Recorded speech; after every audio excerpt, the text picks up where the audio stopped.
नमस्कार दर्शकों, मैं आचार्य के जोशी आपका स्वागत है एस्ट्रो स्वामी जी में। दर्शकों, हमारा आज का महत्वपूर्ण विषय है जन्म पत्रिका में स्थित दोषों और योगों के विषय में कि इन दोष और योगों का हमारे जीवन के ऊपर क्या प्रभाव पड़ता है और इससे हम कैसे प्रभावित होते हैं। दर्शकों, इस वीडियो को प्रारंभ करने से पहले एक खास अपील मैं आपसे करना चाहता हूं। यदि अभी तक आपने हमारा YouTube चैनल सब्सक्राइब नहीं किया है तो आप अधिक से अधिक मात्रा में सब्सक्राइब करें, लाइक करें, शेयर करें।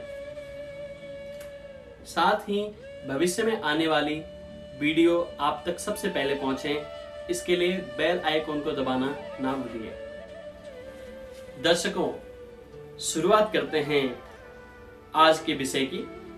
आज हमारा विषय है वैदिक ज्योतिष के अंतर्गत आने वाले योग और दोष। दर्शकों, सबसे पहले हमारे मन में एक बहुत ही महत्वपूर्ण प्रश्न चलता है। हर व्यक्ति के मन में एक प्रश्न होता है और प्रश्न यह होता है कि हमारे आसपास में कोई भी व्यक्ति या फिर उसमें हम भी हो सकते हैं, हम एकदम जो है कि सामान्य कार्य कर रहे होते हैं, सामान्य हमारा व्यक्तित्व होता है और सामान्य जीवन से ही हम अपने जीवन की सामान्य घर से ही हम अपने जीवन की शुरुआत करते हैं। परंतु दर्शकों, ग्रहों का ऐसा प्रभाव ऐसे लोगों के जीवन में होता है, कुछ ऐसे योग उनके जीवन में बन रहे होते हैं कि वो अपने सामान्य जीवन से कुछ खास नहीं करते हुए भी वो जो है अपनी मंजिल को बहुत सरलता से प्राप्त कर लेते हैं और निश्चित रूप से इससे आसपास के लोगों को बहुत ही अचंभा होता है। दर्शकों, ठीक इसी प्रकार की बातें उन लोगों के संबंध में भी हम देखने को मिलती है समाज में कि जो लोग जो है कि बिल्कुल अपनी मंजिल के ऊपर थे, उन्होंने जो प्राप्त करना था वो प्राप्त कर लिया था अपनी मेहनत के बल से, लेकिन सब कुछ सामान्यतर चलते हुए भी वो जहां पर स्थित होते हैं धीरे धीरे वहां से जो है नीचे लुढ़कने लगते हैं। और ये एक समय के साथ होता है दर्शकों, एक समय के साथ ये चीज की शुरुआत होती है और एक समय के साथ ये चीज समाप्त भी हो जाती है, जिसमें कि व्यक्ति अपने जीवन में बहुत कुछ अर्जना करता है और बहुत कुछ खो भी देता है। दर्शकों, तो इसलिए आज हम बात करते हैं, सबसे पहले हम बात करेंगे योगों की।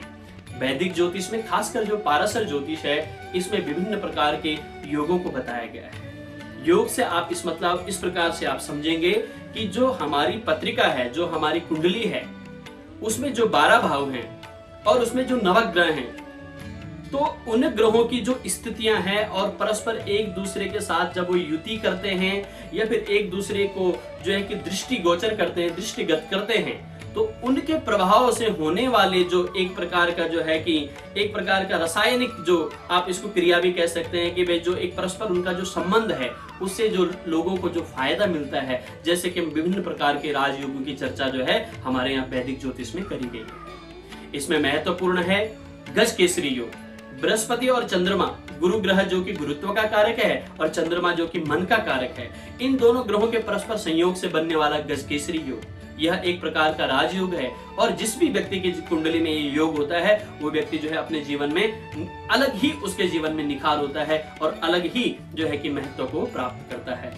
इसके साथ में दर्शकों और भी बहुत प्रकार के राजयोग है। कभी कभी तो ऐसे भी राजयोग देखे जाते हैं जो कि जैसे विपरीत राजयोग, नीच भंग राजयोग, ग्रह की जो है कि स्थिति अच्छी नहीं थी, परिस्थिति अच्छी नहीं थी, परंतु दूसरे ग्रह के संयोग में आने की वजह से जो है वो विपरीत राजयोग को प्राप्त करता है। विशेषकर शनि ग्रह के मामले में ये चीज देखी जाती है। इसमें बहुत सारे योग हैं, जैसे कि पंचमहापुरुष योग है, रुचक योग है, तो बहुत लंबी इनकी जो है कि दर्शकों डिटेल है। आगे आने वाली वीडियो में हम आपसे जो है कि इसके बारे में बहुत चर्चा करेंगे। अब हम बात करते हैं दोषों की। दर्शकों, जैसे कि मैंने पहले आपको बताया कि जिस प्रकार से अच्छे योग होने के कारण कोई व्यक्ति अपने सामान्य जीवन से शुरुआत करता है और बहुत कम मेहनत के साथ में उच्चता को प्राप्त करता है, ठीक दर्शकों इसी प्रकार से एक व्यक्ति अपने अच्छे स्तर पर होने के बावजूद भी जो कुंडली में दुर्योग हैं, कुयोग हैं, उनके माध्यम से उसकी जो मेहनत होती है वो निष्फल हो जाती है। हम सतत लगे रहते हैं लेकिन उसका कोई फल नहीं मिलता। वैसे तो तर्क शास्त्र में कहा गया कि कर्म कभी भी जो है कर्म का जो फल है वो निश्चित मिलता है, ये बात सही भी है, लेकिन जो है कि जो पूर्व जन्म का जो प्रभाव होता है हमारे जीवन में वो इन दोषों के माध्यम से हमें देखने को मिलता है। इनमें से जो विशेष योग हैं, जैसे अब हमने पहले गजकेसरी योग की बात करी कि बृहस्पति यदि चंद्रमा के साथ संयोग करे तो गजकेसरी योग होता है, लेकिन यही बृहस्पति जब राहु के साथ संयोग करता है तो वहां पर गुरु चांडाल दोष बन जाता है। गुरु चांडाल दोष के विषय में कहा जाता है कि जिस भी व्यक्ति की कुंडली में गुरु चांडाल दोष हो, वह व्यक्ति, उसको यदि आप अच्छी सलाह भी दो तो वो विपरीत ही जाता है और निश्चित रूप से परेशानी उठाता है। इसी प्रकार से आज के समय में एक बहुत ही जो है कि सबसे ज्यादा जाने जाने वाला जो है कि काल सर्प दोष है, वैसे ही पितृदोष है। जिन लोगों की कुंडली में काल सर्प योग होता है, निश्चित रूप से उनके जीवन का जो एक बहुत ही महत्वपूर्ण जो पहलू है, जो कि एक जो है कि 15 से लेकर के और 40 वर्ष तक की जो अवस्था होती है व्यक्ति की, जिसमें कि हम अपनी प्रगति करते हैं, वो समय जो है कि इस काल सर्प दोष से जो है एक प्रकार से इफेक्टिव हो जाता है। इसमें शादी भी आती है, इसमें शिक्षा भी आती है, इसमें नौकरियां भी हैं, तो बहुत प्रकार की चीजें जो है कि उसमें परेशानी में व्यक्ति आ जाता है, या फिर हम उसमें जो कि हमें विकास करना चाहिए अपने जीवन में, वो हम नहीं कर पाते। और इसका प्रभाव मात्र हमारे ऊपर ही नहीं, हमारे संतानों के ऊपर और भावी आने वाली पीढ़ियों के ऊपर भी दर्शकों पड़ता है। तो इसी प्रकार से और भी बहुत प्रकार के दोष हैं कुंडली में, जैसे कि ग्रह का नीच हो जाना, इसके साथ में जो है कि मारक योग भी होते हैं, और भी प्रकार के दोष हैं। तो दर्शकों, ये हमने आपको आज इस वीडियो में जो है कि जो योग हैं और जो दोष हैं उनके बारे में बताया।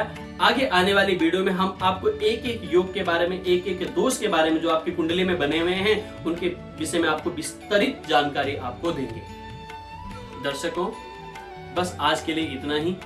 जल्द आपके समक्ष हाजिर होंगे कुछ नई जानकारियों के साथ, एक नई वीडियो के साथ। नमस्कार।